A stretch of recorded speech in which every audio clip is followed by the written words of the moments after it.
Hello, and may your autumn harvest be very fruitful. I'm Leo Adams, a longtime Rosicrucian student across many lifetimes, and I hope you get something out of today's presentation on consciously co-creating our reality.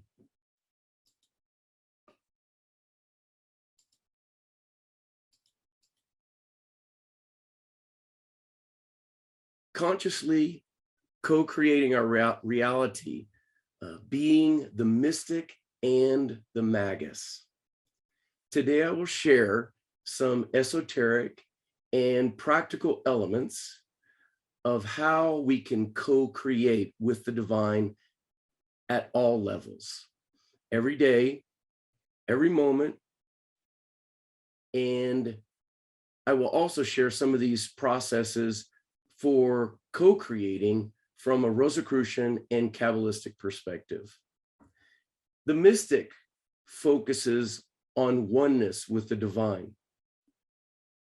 The Magus focuses on directing the divine will into manifestation.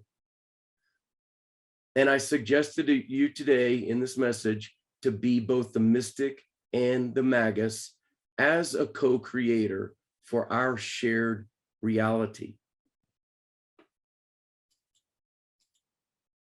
First, let's get some of these principles or laws on the table because it's very significant. Being a student of the Rosicrucian philosophy can easily be reduced down to learning and understanding natural laws and how we can use and live in alignment with them. And let me touch on some of these fundamental principles that I have up. And oh, by the way, everything that I present today will tie back to these fundamental laws. Everything has rhythm and cycles. Everything is vibration. Everything is changing.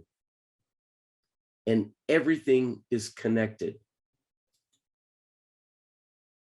And I'm going to share this little, this concept very briefly. This concept has appeared in lots of Rosicrucian publications and so forth. The story behind it is it's not easy, but it is actually very simple. In this image that I have up, the rose gives honey to the bee. It includes a cross at the bottom, symbolizing the hardships of the material life. And the blossoming rose above it represents the opening of your heart and the radiance of your soul that lies within each of us. The bees are seen working incessantly to extract nourishment from the rose in order to create sweet honey. So through our hard work, we can receive wisdom directly from the master within. And through this alchemical process, experience the sweetness of life. So let's get focused or refocused with our great work as cosmic busy bees. What about this idea of the mastery of life on Earth? Yes, very esoteric and easier said than done. Well, according to the Rosicrucian ideal, each person should attempt by every means ethical, moral, and cosmically approved to succeed in life, to enjoy health, happiness, material comforts, and comforts of the physical existence, and to attain spiritual peace and attunement. It's almost our obligation, if you will. That's why we're here. And in fact, the Rosicrucians have always held that to truly fulfill the mission of our existence here on Earth, and thereby carry out the divine will, we should neither slight nor negate the material or worldly obligations that are incumbent upon all of us. We should meet them, master them, and make an imminent success of our earthly life. And this is from H. Spencer Lewis, of course, and the Rosicrucian principles for home and business, still very applicable today. We're taught in our Rosicrucian studies that every thought, word, and action can cause change, reactions, or manifestations. We are taught to be conscious in thought, word, and deed. And I asked myself, why do these natural laws work the way they do, even if we're not conscious? And the reality is that we are spiritual beings in a physical world of amazing potential and possibilities. We can sit around and ponder, daydream, talk a lot, gossip, wait for something to change or happen, and so on and so on. We can work very hard and incessantly to make things happen, to build cities, to make changes, to make lots of money, or just to have a good time with all the hard work.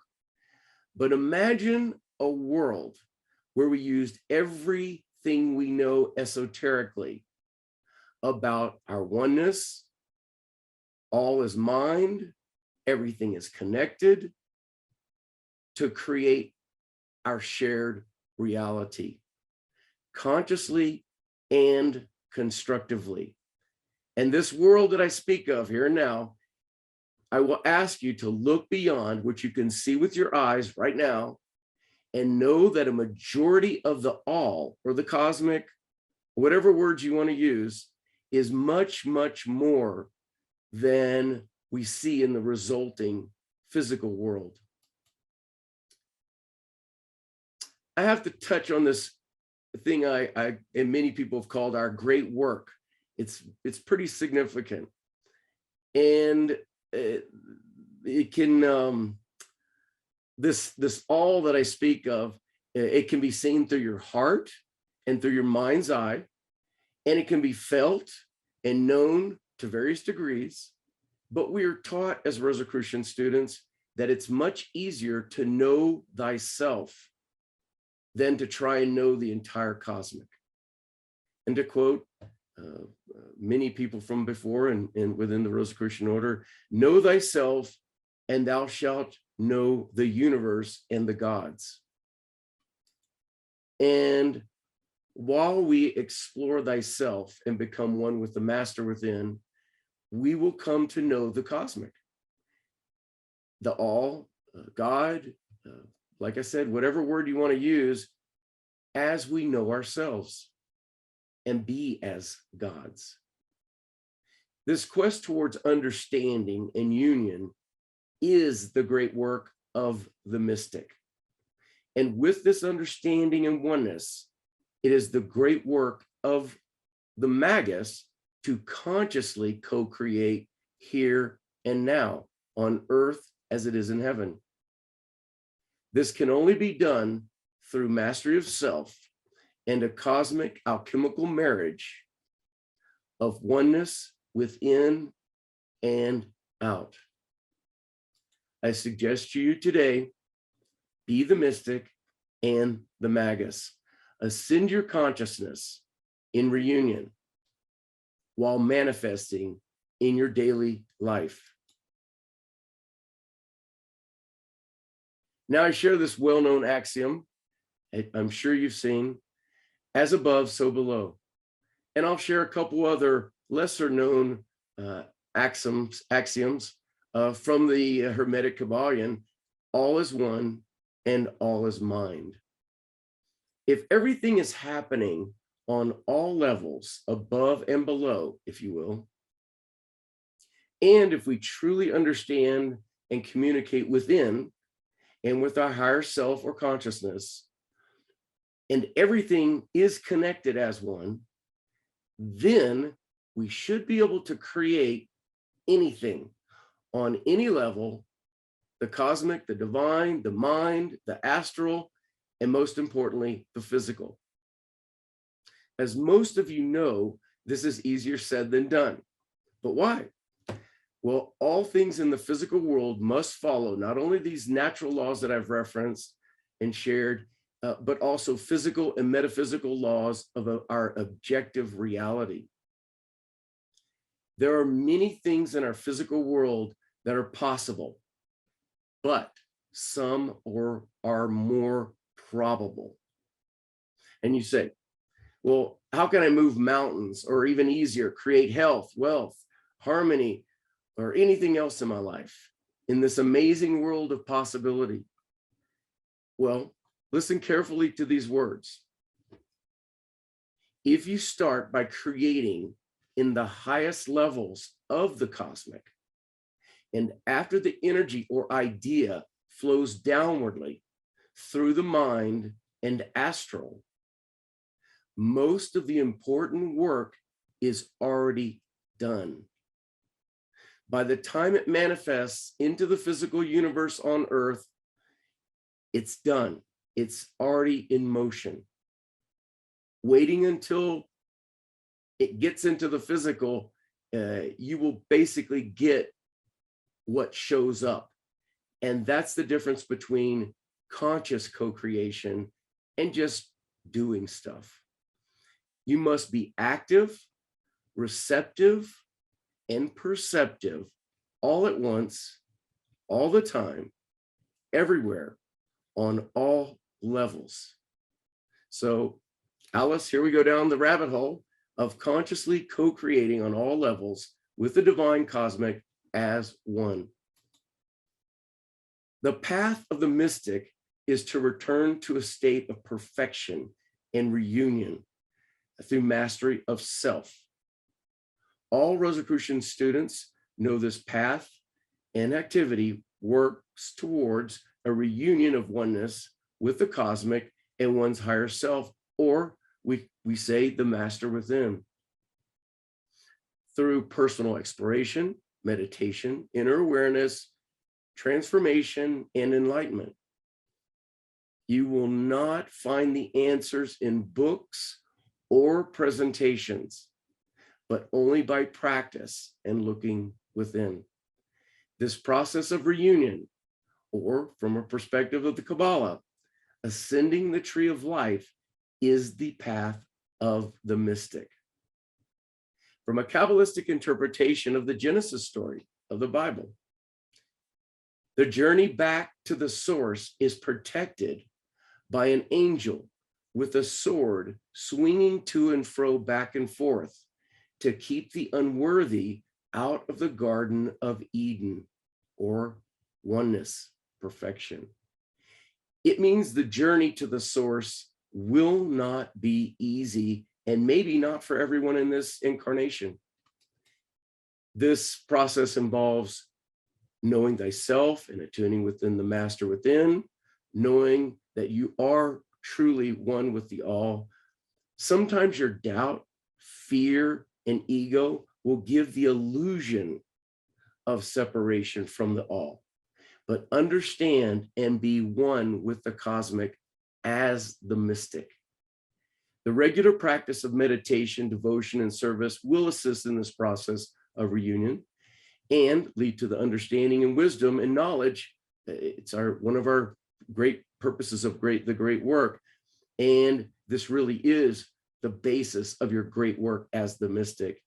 And while I refer to this process as reunion, it primarily refers to your state of consciousness as you are already one with the all, and you just have to wake up. And many traditions call this enlightenment. First, and most importantly, before you start on your conscious efforts of co-creating, listen to the master within. Trust your intuition and your heart. Meditate regularly. Be conscious and aware in every moment. Think, speak, and act consciously. Consult the master within every moment, continuously as one. There can be no doubt nor fear. It has to be based on love of your soul and your oneness. You are the master within. Just be the master within. Now let's move on to this practical process of consciously co-creating. Some of you may know this symbol as the Star of David, or in Hebrew, Magen David, or the Shield of David. And you could interpret it as God as David's shield. This symbol has been used in many cultures and traditions other than Judaism for thousands of years. And the Rosicrucians, the Martinists, the Kabbalists, and many other esoteric traditions have seen this as a union as the above and the below, the higher and the lower, the inner and the outer. This symbol was also used in Islam. Hinduism, it was called Shatkona, and used as which you call a mandala, that represents the union of both the masculine and feminine form. And more specifically, in the Eastern system, it's a Purusha, it's the supreme being, and also the Prakriti, which is the mother nature or casual matter. So it can represent a lot of things in the Hindu system. And yes, sometimes associated with Shiva and Shakti and Kumara, but it's also used in Buddhism, where it's used as an aid in meditation to achieve a sense of peace and harmony. The Hermeticists and the Gnostics saw this as a union between the masculine and feminine principles of life and the universe and all creations. The alchemists felt the star symbolized nature, and the two interlocked triangles represented the four principles of fire, or elements of fire, water, air, and earth. I personally refer to this sacred symbol as the star of creation. And that's significant for many reasons, which I will share. A lot of them are too detailed to get into, but I hope you capture of how this ties in to this co-creative energy. The concept of co-creation is simple, but not always easy. Live and be present in the above and below, embrace the positive and the negative in all creation, and create a third thing by the union of polarities. The cosmic mind that I referenced earlier and the universe, it is your cosmic womb. Make every thought and action, as I've said a couple of times here in the Grand Master, it's all about a conscious thought and action at the highest levels, possibly, and as a partner in co-creation. You can use a symbol in your co-creative exercises for focus as a reminder that everything occurs on many levels, and the union in alignment of these levels can assist you in your great work. Make sure everything you think, do, are in alignment with your true happiness and peace profound, whatever that is to you. You will know when you're co-creating and in alignment, because even though you need to do your daily part in your work, in the work in co-creating, you will see that your efforts are much easier, and you're surrounded by these unexpected or unplanned opportunities or serendipitous experiences. And I know everyone has been there. It's where you know you're getting help from your higher self and the cosmic as a co-creator. Just pay attention. When it comes to co-creating, anything is possible, but some things are more probable. Actually, everything we create is really part of a co-creation process. The question becomes, are you consciously participating and directing? If you actively do anything in thought, word, and action, things will happen. Will it be exactly how your lower self or ego wanted it or even expected it to be? Maybe, maybe not. But heed my advice. as it is most probably what you needed to experience based on your actions and thoughts, as well as where you are in life and what plans your master within and higher self have established for this incarnation, or maybe this moment. Everything is rhythm and cycles. Just pay attention, reflect, learn, key, adjust.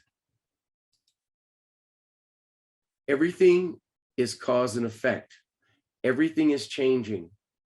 Be an active, conscious being in the art and science of co-creation. Now, let me address a few practical elements of the act of manifestation. We create everything that we have around us, and this may be a tough pill to swallow. And ask yourself, do you just wait around for things to happen or come to you? You could, maybe if you were a rock, but we're not, and we are conscious beings. And so we should be conscious and take advantage of this co-creative power, if you will, that we've inherited as beings, enlightened beings. So that thought, word, and action, while it sounds repetitive and maybe very primitive, it's significant. And before you start your co-creative experience, ask yourself, are you creating for yourself, others, mankind, or other living creatures? Are you creating or acting on behalf of the earth or the environment? The material world is constrained by time and space. The objective world, or perceived reality, is much more than meets the senses. And this is the key. Manifestation occurs on much more than the material plane. Your higher self and divine cosmic will and love must be in full alignment for that which you wish to create. If you're not into it, you probably should pick another target. Your lower ego and self rarely knows what you truly want and even need. And this co-creation with the divine cosmic does not work like dropping a coin into a wishing well, or even putting a picture onto a vision board. Nope. The astral plane is littered with idle dreams and feeble wishes. It takes conscious effort and work in heart and mind. The Magus knows this practical, these practice skills of concentration, focus, and will are a key to co-creating. And it's much easier when you start with the co-creation process with a vision on the divine or mental planes before it's physical, and it must be in alignment with cosmic will and natural law. Make note of the tarot key on the slide there of the magician or the Magus. The Magus is only a conduit for creation. For the wand is the connector to the source, and the cosmic and the pointing of the Magus finger is consciously directing to the manifestation on earth. There is no Magus without the union of the cosmic. This process of co-creation usually takes time, energy, and conscious effort. It may and usually requires some physical effort or action. It may be in alignment with the divine, it must be in alignment with divine will and natural law, and it should be in alignment with your higher self and true will. You must see it and feel it with your mind and with your heart. From a Kabbalistic perspective, which is really no different than our Rosicrucian teachings of manifestation or co-creation, using meditative techniques, except for a few different words, levels, or concepts, but the process is the same and the source is the same. Now, let me share a traditional Kabbalistic trio life diagram, and this is not meant to be a lesson on the Kabbalah. However, everything I will share correlates back to this Kabbalistic tradition and its principles. And understand the tree of life is simply a tool, it's a map, it's a diagram to symbolically and simplistically represent the cosmic or the universe on all levels, within and out. Now, let me show you the different levels of creation within the Kabbalistic viewpoint and upon the tree of life diagram. Here we go. I'll move from the static diagram to a process of creation and manifestation from the source, as we understand it Kabbalistically, from these flowing through these 10 emanations, or we call them Sephira. And they all start with this divine, or this cosmic, this top sphere, if you will.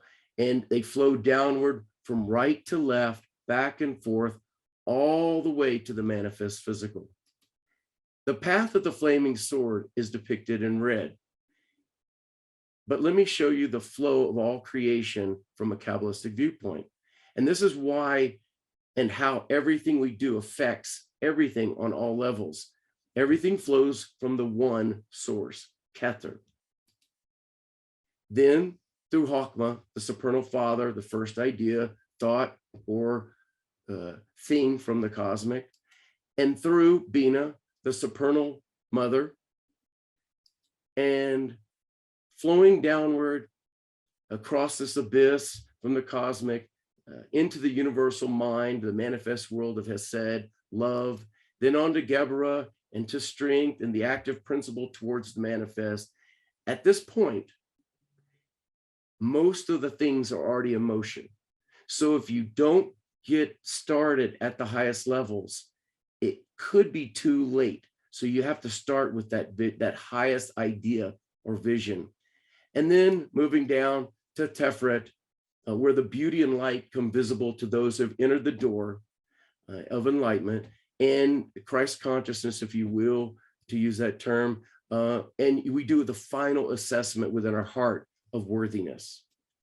And then down through Netzach and Yod, where things are pretty much set, and where your emotions and fears or egos and thoughts can get in the way. This is where the worrying and doubt occurs, and goes back to that principle: know yourself, be true, know it is done.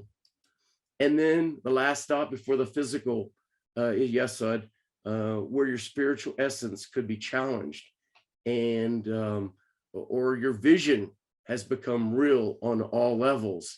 And finally, in Malkut, where the physical becomes real, and this is where you have to pay attention in your daily life. It's real. You pay attention to the serendipitous moments and everything.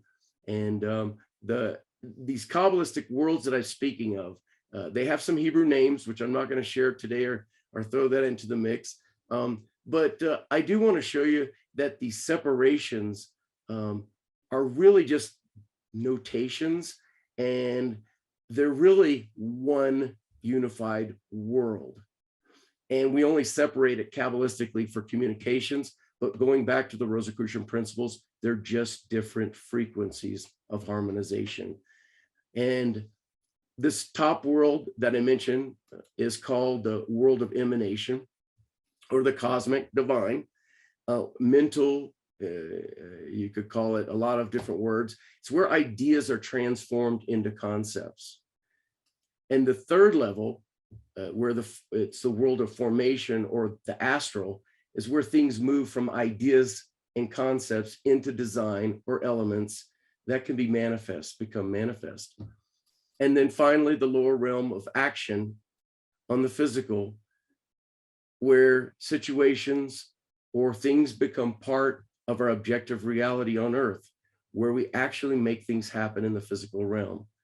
And you might say this all sounds vague and etheric, but let me show you just a very practical example, whether you're creating a situation or an object to manifest. And yeah, let me just show you. I'm going to take the case of an object, and in the manifestation of, or this idea of creating a concept of sitting. And these ideas flow down into this next thing of possibility, this maybe it goes from just resting my legs down to now I need to come up with a device or something, and you don't know quite what it is. And you work this at the highest levels in your meditation. And then you move one step further and it's like you come up with some design ideas for a chair possibly. And then finally you have to do the physical work and build the chair.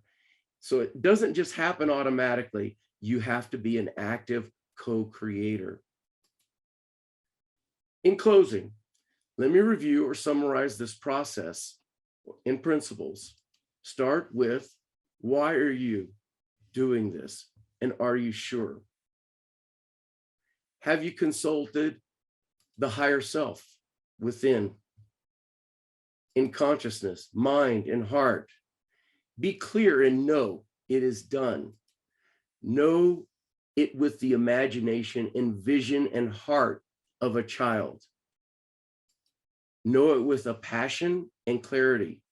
Focus on what, not necessarily the how and details, and work towards that vision with a passion and consciousness on the earthly plane. And it will be. The Rosicrucian method of meditating has two phases. There's the active phase, where you consider the purpose of your meditation and you ask the master within some basic questions about your intent. You seek out the worthiness and so forth, have that conversation. And once you have that conversation, you move to the second phase, where we call it the passive phase, where you should ask the master within for guidance and understanding. And this is where you have to just let it go, release it to the cosmic, know that it's done. If you don't do that, you're going to be worrying about it. Now, that doesn't mean stop doing what you're supposed to be doing in the physical world. You still have to get busy. Today, we don't have time for an experiment, but I'll just share this step by step for you can do it in your, I call it your homework, if you will.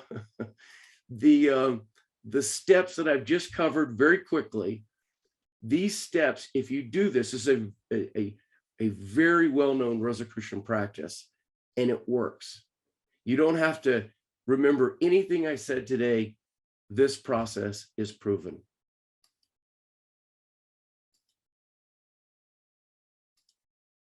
My final words are, be the mystic and be the Magus in your daily and personal life as the active co-creator and as one with the cosmic.